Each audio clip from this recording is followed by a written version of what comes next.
Um vídeo reflexivo. O dom se alcança com dinheiro? Este assunto foi publicado no jornal Mensageiro da Paz, edição de 1976. Para quem não me conhece, eu sou a Silvana do canal Diário Pentecostal, especialista em História e Teologia do Protestantismo no Brasil. Se você ainda não é inscrito, se inscreve no canal, deixe seu curtir e compartilhe com seus amigos para que mais gente conheça o canal.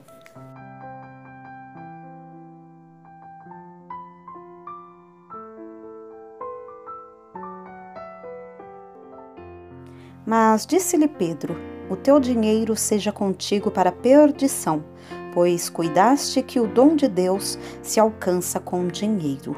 Atos 8:20. Em todo despertamento espiritual surgem problemas. Assim foi nos dias dos apóstolos, assim continua sendo ainda hoje. No texto acima, vemos o apóstolo Pedro diante de um crente cujo coração não estava reto diante do Senhor, que desejava receber a bênção em troca de dinheiro. Pedro cortou imediatamente este mal pela raiz, dizendo que isto era um laço de iniquidade. A palavra de Deus diz que nos últimos dias sobrevirão tempos trabalhosos, porque os homens então seriam avarentos, profanos, mais amigos dos deleites do que amigos de Deus, segundo Timóteo 3, do 1 ao 4.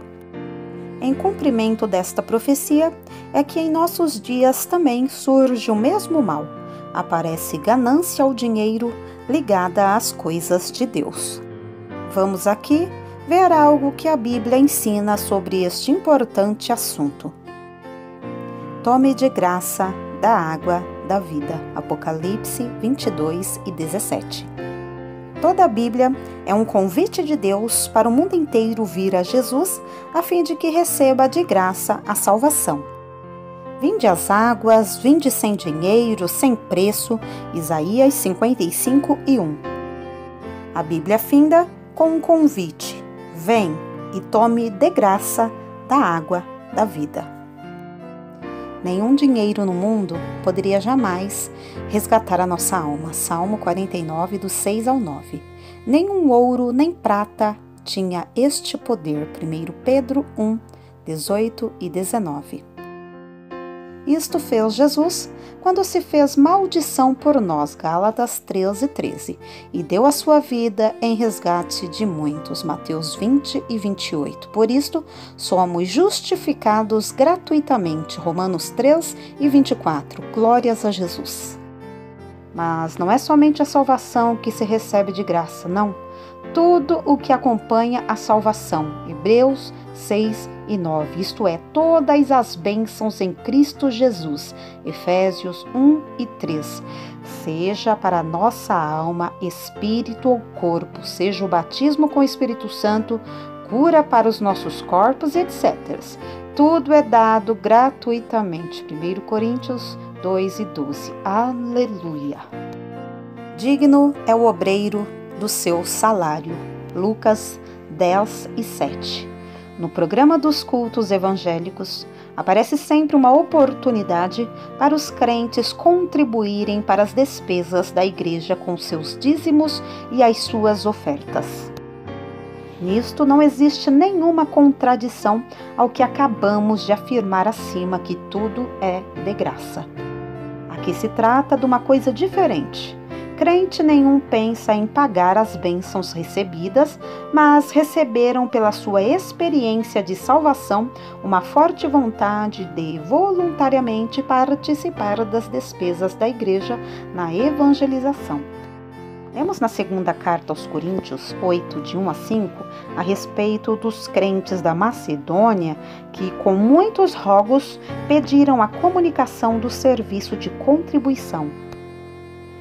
No ensino da Bíblia a respeito do dízimo, Malaquias 13:10, Mateus 23:23, é para os crentes uma fonte de ricas bênçãos.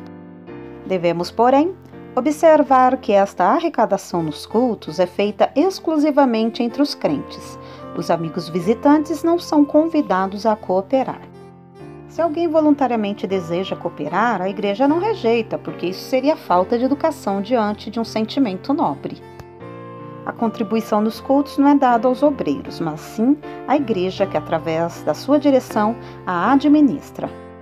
Das rendas da igreja se pagam as despesas da evangelização, missão, construções, trabalho social e etc. Mas também se paga o salário do obreiro, porque a Bíblia afirma: assim ordenou o Senhor aos que anunciam o Evangelho, também vivam do Evangelho. Primeira carta aos Coríntios 9:14.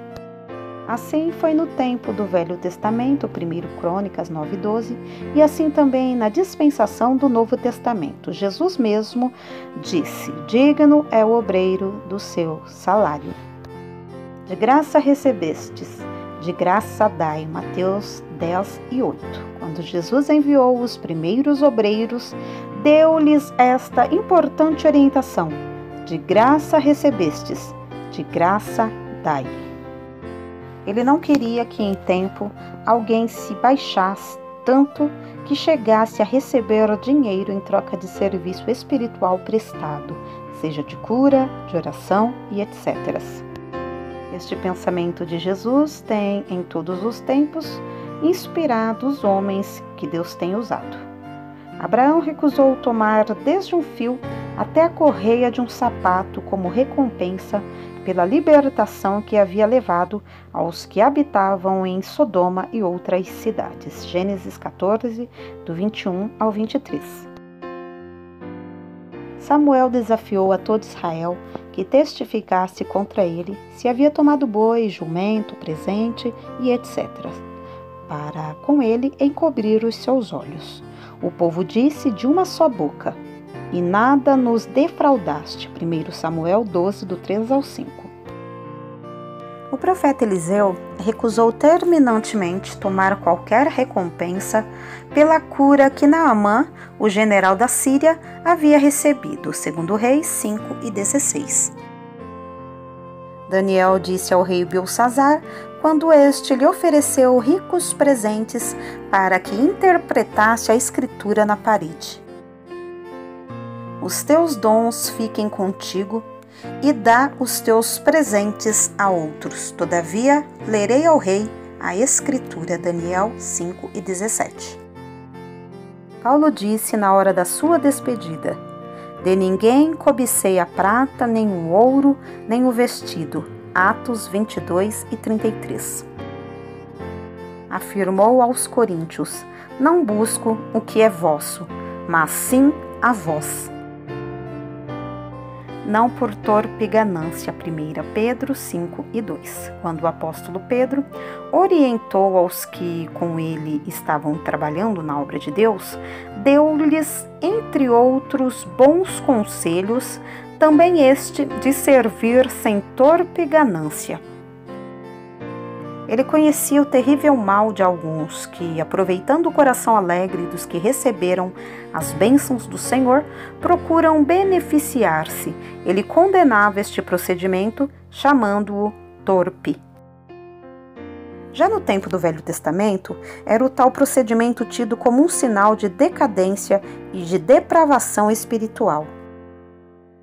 Havia sacerdotes que ensinavam por interesse e profetas que adivinhavam por dinheiro, e contudo, eles se encostavam no Senhor, dizendo: não está o Senhor entre nós? Miqueias 3:11.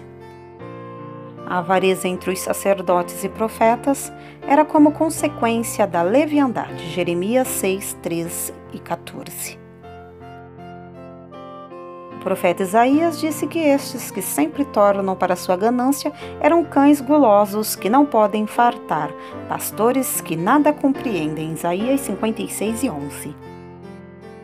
Quando Geazi, o servo do profeta, maldosamente foi atrás de Naamã para receber dele a paga pela cura que Eliseu havia recusado receber, não teve nenhum proveito desses bens mal adquiridos, pois ficou leproso.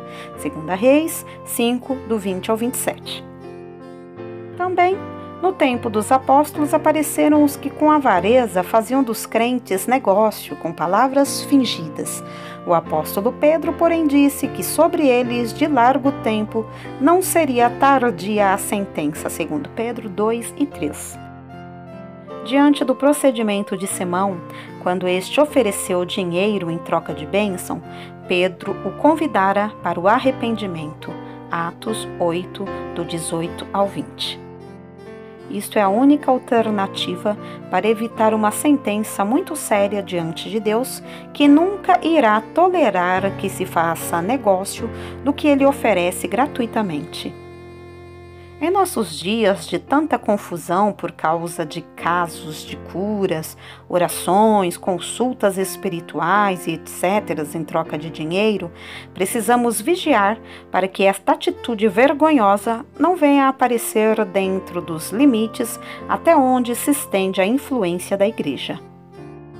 É necessário que os responsáveis, com zelo e com firmeza, proíbam e impeçam qualquer tipo de tal procedimento, pois esta foi sempre a atitude da Igreja desde o início deste trabalho. Continuemos, pois, de mãos cheias, oferecer gratuitamente a todos as ricas bênçãos de Deus que atingem a alma, o espírito e o corpo. Mas permaneçamos também afastados, mantendo a distância regulamentar desta ganância torpe e infeliz daqueles que trocam a cruz por cruzeiros.